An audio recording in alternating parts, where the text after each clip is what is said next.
Bonjour cher ami et bienvenue. Elle a enregistré l'une des chansons les plus célèbres de l'histoire, d'une beauté immense et d'une voix unique. Aujourd'hui, nous allons parler de la chanteuse Bonnie Tyler. Elle a enregistré l'une des chansons les plus célèbres de tous les temps, et sa voix puissante et robuste a été qualifiée d'inimitabile par les experts. L'un de ses plus grands fans a même voulu lui voler son mari. Elle est la seule artiste à avoir chanté lors d'une éclipse solaire totale. Saviez-vous qu'elle a également enregistré dans d'autres versions, comme en espagnol? Voici le souvenir de Bonnie Tyler. Son vrai nom est Gamer Hopkins. Elle est née à Branch le 8 juin 1951, au sein d'une famille aimant la musique. Son père était mineur de charbon, et sa mère, Elsie, était membre de la chorale de l'église, transmettant sa profonde passion pour l'opéra et la musique en général à ses enfants. Outre la future chanteuse, ses parents avaient 5 autres enfants, 2 garçons et 3 filles. Dès les premières lueurs du jour dans leur maison, la musique commençait à jouer sur un vieux phonographe et ne s'arrêtait que lorsque la nuit tombait. Ses artistes préférés quand elle était jeune étaient Tina Turner et Janis Joplin, alors elle passait ses journées à chanter et à les imiter. Après avoir terminé sa scolarité, elle a commencé à travailler dans une épicerie locale, puis comme caissière de supermarché. À l'âge de 17 ans, Gamer a participé à un concours local de talent, interprétant des chansons comme Cry Me a River et I Can't Stop Loving You. Elle est arrivée en finale, et même si la première place est allée à un accordéoniste, la jeune fille était satisfaite de la deuxième place et ravie de se produire devant un grand public. Le prix qu'elle a remporté à cette occasion n'était que de quelques pièces de monnaie, mais pour elle, cela représentait un réveil sincère, et elle a réalisé qu'elle voulait définitivement se consacrer professionnellement à la musique. Quelques mois plus tard, à la fin de l'année 1969, elle a rejoint le groupe Bob S en tant que choriste. Après 2 ans avec eux, elle a décidé de changer de nom de scène pour Sheryl Davis, formé en mélangeant les noms de sa nièce et de sa tante préférée.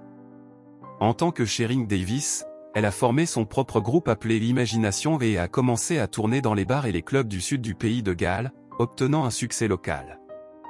Le 14 juillet 1973, à l'âge de 22 ans, Gamer a épousé Robert Sullivan, un entrepreneur et agent immobilier à succès, qui avait été auparavant judoka et avait même représenté l'Angleterre aux Jeux Olympiques de 1972.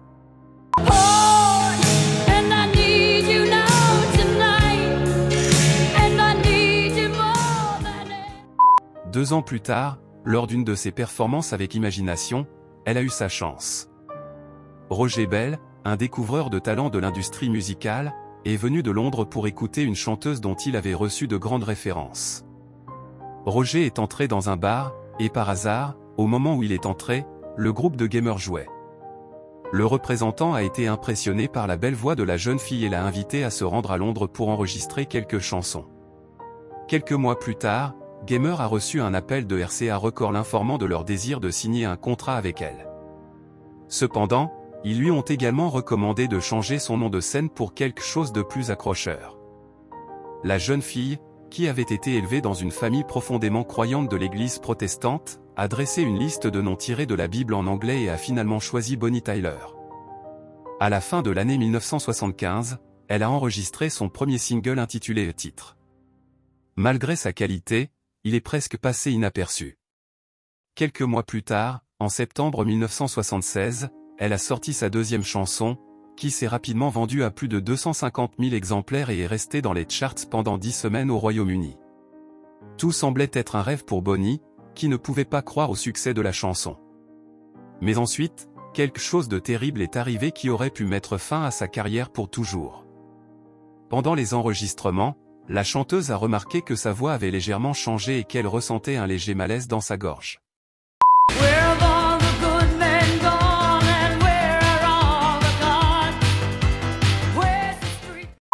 Elle a subi plusieurs examens médicaux pour en identifier les raisons et a découvert qu'elle avait de gros nodules sur ses cordes vocales qui nécessitaient une intervention chirurgicale urgente. Après l'opération, son médecin lui a ordonné de ne pas parler pendant plusieurs semaines pour faciliter sa récupération, mais cela lui était impossible.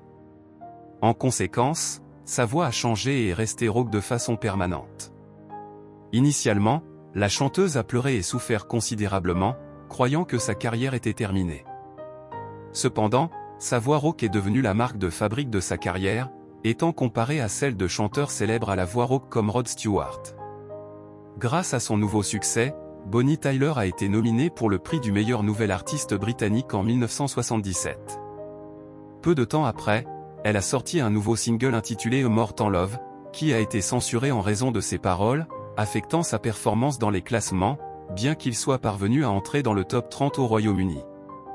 Le 4 novembre 1977, avec sa nouvelle voix, elle a sorti le single intitulé Irtache, connu sous le nom de Dor no Coração en portugais. It's a heartache, nothing but a heartache. Cela a marqué son premier grand succès international.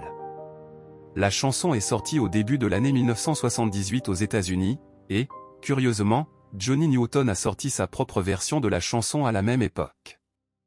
Cependant, il n'a pas réussi à éclipser Bonnie, qui est rapidement montée en tête des classements au Royaume-Uni, aux États-Unis, en Allemagne, en France et en Australie, devenant une chanson populaire en Espagne et dans toute l'Amérique latine.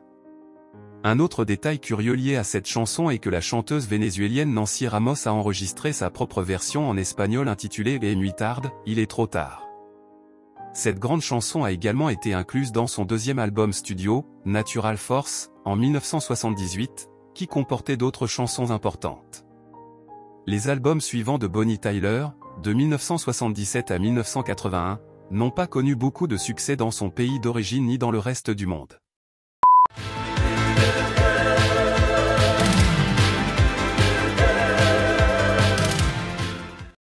Cependant, curieusement, en 1979, elle a enregistré une chanson en espagnol intitulée Solo le pido a Dios, qui a surpris beaucoup par sa bonne prononciation de la langue. De 1977 à 1981, Bonnie Tyler a sorti 4 albums avec RCA Records, mais elle devenait de plus en plus mal à l'aise avec la direction que prenait sa carrière et le manque de succès et de promotion pour son travail. Ainsi, lorsque le contrat est arrivé à échéance, elle a choisi de ne pas le renouveler et a décidé de changer de décor. Ayant vu l'énorme succès qu'elle avait eu en travaillant avec le producteur américain Jim Steinman, elle a décidé de le rechercher pour travailler avec lui et de signer un nouveau contrat avec Columbia Records. Les 2 premières chansons que Steinman a préparées pour Bonnie étaient Have You Ever Seen the Rain, une nouvelle version du classique de Creedence, et Total Eclipse of the Heart, qui ont été très bien accueillis et ont rafraîchi l'image de la chanteuse. En 1982, Steinman a écrit et produit ce qui allait devenir le plus grand succès de sa carrière et l'une des chansons les plus célèbres non seulement des années 80, mais de l'histoire de la musique, la puissante ballade Total Eclipse of the Heart. La chanson a connu un succès international, atteignant la première place aux États-Unis et au Royaume-Uni. À son apogée, le single se vendait à 80 000 exemplaires par jour et environ 8 millions d'exemplaires au total, en faisant l'une des chansons les plus réussies de tous les temps. La chanson a solidifié Bonnie Tyler en tant que superstar et a été accompagnée d'un clip mémorable réalisé par le cinéaste australien Russell Mulcahy, également connu pour le film Highlander. Le clip de la chanson s'est inspiré du film de 1976 Warrior of the Lost World.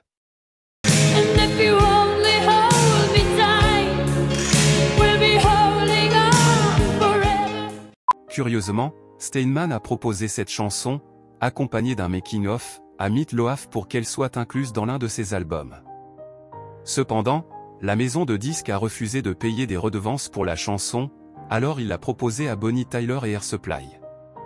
Cette première collaboration est devenue la plus réussie de sa carrière. Bonnie Tyler a remporté un Grammy Award pour Total Eclipse of the Heart en 1984, provoquant une sensation à l'époque. Grâce à sa notoriété, on lui a proposé de représenter le Royaume-Uni au prestigieux concours Eurovision de la chanson et de chanter une chanson pour le film James Bond 007. Cependant, la chanteuse a refusé les 2 offres, affirmant que les 2 chansons proposées n'étaient pas assez bonnes. La chanson que Bonnie Tyler a refusé de chanter pour le film James Bond a été finalement donnée à Len Hall et renommée Never Say Never Again. En 1984, Bonnie a enregistré une chanson du célèbre compositeur Jorge Calderón pour la version 1984 du film de science-fiction Metropolis. La chanson a été nominée pour un Grammy en 1985 pour la meilleure performance rock vocale féminine. En 1984, elle a également sorti une autre de ses chansons emblématiques, Holding Out for a Hero, une autre excellente chanson créée par Jim Steinman, qui a été incluse dans la bande originale du célèbre film Footloose, atteignant le sommet des classements. La chanson faisait partie du 6e album de Bonnie Tyler, Secret Dream and Forbidden Fire, qui comprenait également d'autres chansons notables comme He Will Be a Rebel Without a Clue. Curieusement, Steinman a prétendu ne pas être entièrement satisfait des paroles de A Total Eclipse of the Heart. Plus tard, il l'a réécrite et transformée en A Making Love Out of Nothing at All, qui est devenue un énorme succès lorsqu'elle a été interprétée par Air Supply en 1983. En 1988, Bonnie Tyler a sorti son 7e album, Idiorat. Cet album avait une caractéristique unique, bien qu'il n'ait pas bien performé en termes de vente, plusieurs de ses chansons sont devenues d'immenses succès lorsqu'elles ont été interprétées par d'autres artistes plus tard. Par exemple, la chanson titre de l'album a été un grand succès pour Kiss en 1989, et la chanson The Best est devenue un succès mondial pour Tina Turner en 1989. La même année, en 1988, Bonnie Tyler s'est produite au festival historique anglais aux côtés d'artistes tels que Michael Love et Jefferson Starship. Ici, elle a été confrontée à une situation inédite et inconfortable. Des milliers de spectateurs étaient en désaccord avec les organisateurs pour avoir inclus de la musique pop dans le festival, et dès que la chanteuse est montée sur scène, ils ont commencé à lui jeter des bouteilles et des bombes. Incroyablement, elle a réussi à terminer son set, mais le chanteur Mike Love n'a pas eu autant de chance.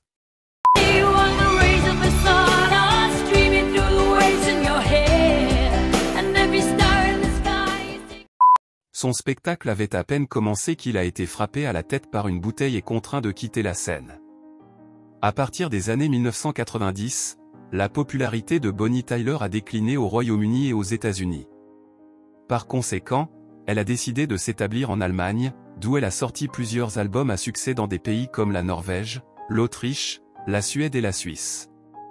Tout au long de sa carrière, Bonnie Tyler s'est caractérisée par sa grande polyvalence, en enregistrant en anglais, en espagnol, en français et en italien, et en interprétant des duos avec des figures emblématiques et influentes de différents genres musicaux, dont Rod Stewart, Cliff Richard, Lucy Lawrence, Salvatore Adamo, Mike Love et Frank Miller, pour n'en citer que quelques-uns. Une note intéressante est que Bonnie a enregistré un duo avec le chanteur italien Andrea Bocelli intitulé A Live for Love, connu sous le nom de Vivo per Lei en italien. En raison de problèmes entre les maisons de disques, cette version n'a jamais été officiellement publiée. En 2000, elle a été invitée à chanter au mariage des acteurs Catherine Zeta-Jones et Michael Douglas. Elle a interprété sa célèbre chanson A Total Eclipse of the Heart. En 2013, elle a été choisie pour représenter le Royaume-Uni au concours Eurovision de la chanson avec la chanson O Believe in Me. Sa chanson préférée de tous les temps est River Deep, Mountain High de Tina Turner. L'un des rares regrets qu'elle ait est de ne pas avoir eu d'enfant. Elle l'a reporté pour l'avenir, et lorsqu'elle a finalement décidé d'essayer, elle avait 39 ans. Elle est parvenue à tomber enceinte, mais a fait une fausse couche et n'a pas pu concevoir à nouveau. En 2014, la chanteuse a subi l'un des plus grands coups de sa vie lorsqu'elle a découvert que son mari de 5 décennies, Robert Sullivan, la trompait. Et pas avec n'importe quelle femme, mais avec l'une de ses plus proches fans, Mégane Pernon, une admiratrice française dévouée qui l'accompagnait à tous ses spectacles et avait même créé un site web dédié à l'artiste. Mégane avait rencontré Bonnie en 2012, et elles avaient développé une amitié. Quelques années plus tard, une relation amoureuse s'était développée entre elles, ce qui avait finalement conduit à une liaison avec le mari de Bonnie. Mégane avait divulgué publiquement tous les détails de l'affaire lors de diverses interviews, tout en se cachant derrière l'affirmation qu'elle aimait beaucoup Robert. Bonnie Tyler a choisi de pardonner à son mari, qui a nié les accusations, affirmant que la femme était folle. Le 21 août 2017, la chanteuse a interprété sa célèbre chanson A Total Eclipse of the Heart lors d'une véritable éclipse solaire totale à bord d'une croisière royale caribéen. Bonnie Tyler est une travailleuse infatigable et n'a jamais cessé de sortir des albums. Son dernier travail a été publié en 2019 et intitulé « Titre de l'album ». Bien que la chanteuse n'ait pas réussi à atteindre le sommet des classements à nouveau, elle a vécu confortablement, possédant des terres en Nouvelle-Angleterre et au Portugal, avec plus de 20 propriétés au Royaume-Uni, notamment des écuries, des fermes et même une carrière.